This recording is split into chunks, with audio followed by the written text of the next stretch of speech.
Welcome to WarBird Models. It's Chris and Cindy here today. We are doing an unboxing of our newest 96-inch composite Bearcat. This one is done in the blue military scheme. Take a look and see what we've got. This is a very nice plane. See why I've been building this model without the composite wings and tail for a while. It's a very good flyer, very stable, very fast with the right power, but very docile on landing. It's got a very thick wing cord, which helps to it. This is the latest rendition they've done, full composite. A number of engines will fit in this. 85 two-stroke will fly it just fine, up to a 150 radial that fits in here. We'll show you shortly. Let's go over the fuselage. It's got good detail, semi-scale panel lines, rivet details, a little bit of weathering. This would be spot on. I'll pull the cowling off. The cowling's got a carbon fiber reinforcement ring to help keep your screws from wallering out. Plenty of room to do baffling, put whatever engine you want in there. The box firewall has already got your right and down thrust built into it. This is just tacked together because they do that on purpose. Depending on what engine you're going to run, you can move the firewall forward or backwards or just cut the thing off. When doing that, be sure to use some epoxy and some fiberglass or carbon fiber in the corners. That'll really help to the longevity of this model. And if you look, the glue joints in here are done very well internally. So that's really nice. And this is a new addition that we do where it takes this firewall and ties it all the way back into the main spar. I'll pull the hatch off and show you guys there. Just a quick overview, it's got one large hatch so you can get to everything. Wing tube. When you're building, just a note, you're going to want to take your Dremel and get rid of some of this paint on there or your wing tube won't go through. It has a carbon fiber wing tube on it, which is very nice. And I can't tell if the tail tube is aluminum or carbon. It looks like it's aluminum for the tail. Tail tubes, same thing right here. Your tail, you're going to want to take your Dremel and clean that paint up.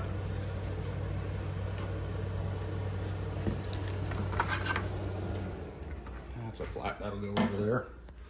This is your rudder, full composite on your rudder. Rivet detail panel lines. It's going to go all the way, it takes a rod that goes all the way through it to be live hinged, so that's really nice. This is, and I'm not going to take some of these out of the plastic. If you guys want some more detail, just give us a holler and we'll do that. These are nice. They come with a cockpit kit. It's got the dashboard, some parts. Everything's molded to go in there. It'll take a little bit of fitting to get it in right, but it's nice to have that tub to be able to do that. Comes with a fuel tank. Comes with inner and outer gear doors that are fiberglass, which is really nice. That's a new addition to have. That's the inner doors, they're the outer doors. And these aren't flimsy, they're actually pretty nice quality, feels like fiberglass. Let me open some of the other, these are some of the missile and bomb mounts that come with this. This is pretty cool here. They're all fiberglass. This is an external fuel tank, center fuel tank that comes with it. Fiberglass, nice hardware, mount for the center if you want to. So that's a very nice addition. It does come with two bombs that mount on the wings, which that's a pretty cool deal.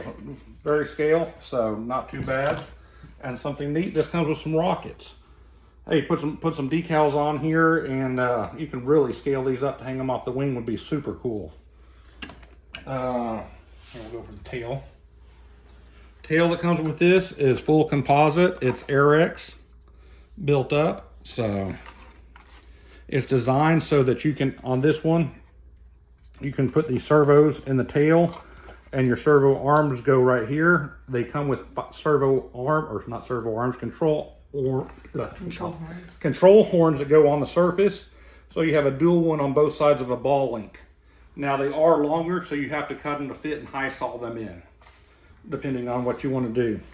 Set up for a tail tube. Again, you take your Dremel and clean the hole out. These are designed to be secured with an internal bolt. And I've got some people that the thread, you'll just,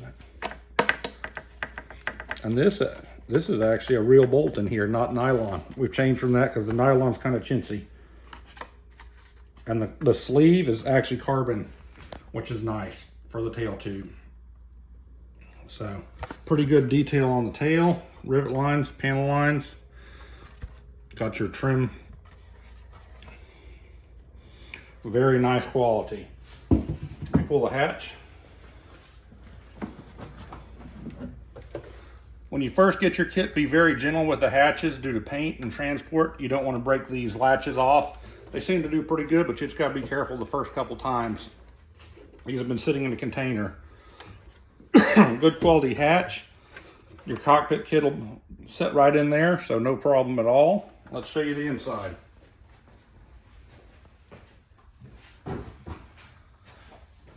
Loads of room on the inside here. Carbon sleeve for your wing tube. You can see where the firewall is locked into that. So if you guys who want to put loads of power on this, this will accept up to a 120 size 2-stroke. With that motor, it is a beast. It will do in excess of 130 miles an hour all day long. Now looking at the glue joints, they look to, in the corners, and they look to be very good. All the glue joints on here. It's still always a good idea when building these kits to go over the glue joints, check them out. They are built overseas in batches. So check them out, and if you need to, take some Hysol or thickened epoxy and go over them. If you feel more comfortable, you can take some fiberglass and reinforce some of these joints. But it appears to be done very well on this. This is nice right here. You've got your rudder servo.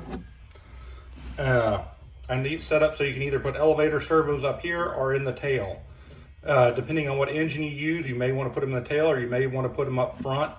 If you put them in the tail, that's more nose weight you're going to have to carry. If you're running a big radial, heavy engine, doesn't matter. If you're running a light engine, WarBirds are typical for needing a lot of nose weight. So you want to keep the weight as far forward as possible. Looks good. One thing nice, your wings are secured right here. There's a threaded rod that sticks out of the wing with a wing nut. Plenty of room to get your hands in here to get to it on both sides. So that is very nice. It's got one in the back and one in the front on both sides. So when you're building that, just remember that so you have access to be able to get to those wing nuts. Otherwise, it can be quite frustrating. Well, let's go over and check out the wing.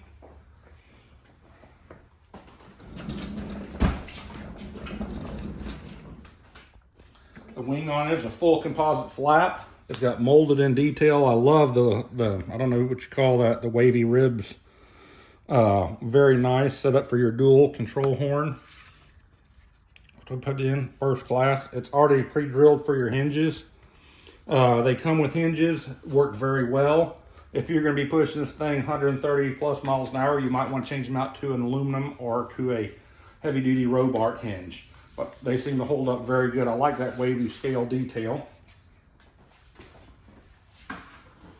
Wing is full composite. It's laid up with Airex vacuum bagged. Has carbon fiber in all your wheel well area for reinforcement. Double blocks here for your landing gear mounts to make that heavier. And if you notice, the ribs are heavier as well. We've worked with the factory to get that done for those less than spectacular landings. So done. A little bit of weathering, this would be first class. And if you notice, the root rib is that's more than 1/4 inch thick, whatever the metric equivalent is. They put a nice thick metal studs and a nice thick root rib. So it's done very nice. And if you look in there, the glue joints on these all look done very well. So let's see if we can. You can't really see in there. This is not the little covers are done out of a G10 fiberglass material. They're not a chintzy wood. They've really stepped their game up. Aileron's got a lot of detail in it. The hinges come turned 90 degrees, so don't try and flex them until they're not glued. Pull them out and glue them accordingly. Flip it over and look at the other side. Side's got your stars and bars and all your detail. A little bit of weathering on this and it would be sweet. I think you like weathering. I do like weathering. My problem is I scratch the planes, getting them in and out of the trailer, so I got to weather them so you don't know if the scratch was put in there by me or I put it in on purpose. It's set up for lights on the wingtips. It's got a lens. It has some lights that come with it. They've changed over to an LED, which is much better than what they've used in the past. So pretty neat little setup. Let's take a look at the gear.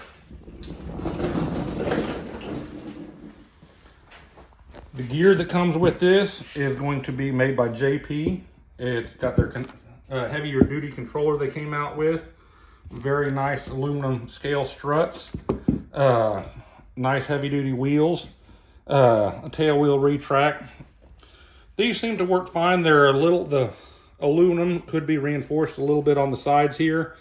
But for the most part, they work just fine. One thing, you want to keep these light. You don't want a lot of weight in the tail. But pretty nice setup all the way around. It comes with a hardware package, which includes hinges, all aluminum for your servos, ball links. Something neat they have done there is they use the, I don't know what you call them, electrical pins in here to hold some of your ordnance on, so it snaps on and off very easy. But all your ball links, all your hardware, your LED lights for the wingtips, control fiberglass G10 control horn, so a very inclusive control package. It is metric, so you don't want to switch your 440 or metric because you don't want slop in there. Let me show you something real. Oh, and there's a canopy for this baby. So I'm gonna throw it back on in a minute. Typical canopy.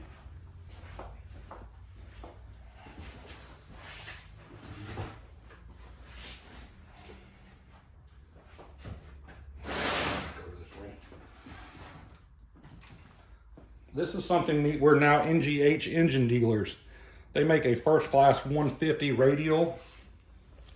I like the exhaust ring is built inside this, so it's very easy to accommodate you. They run great. This one's actually been test run.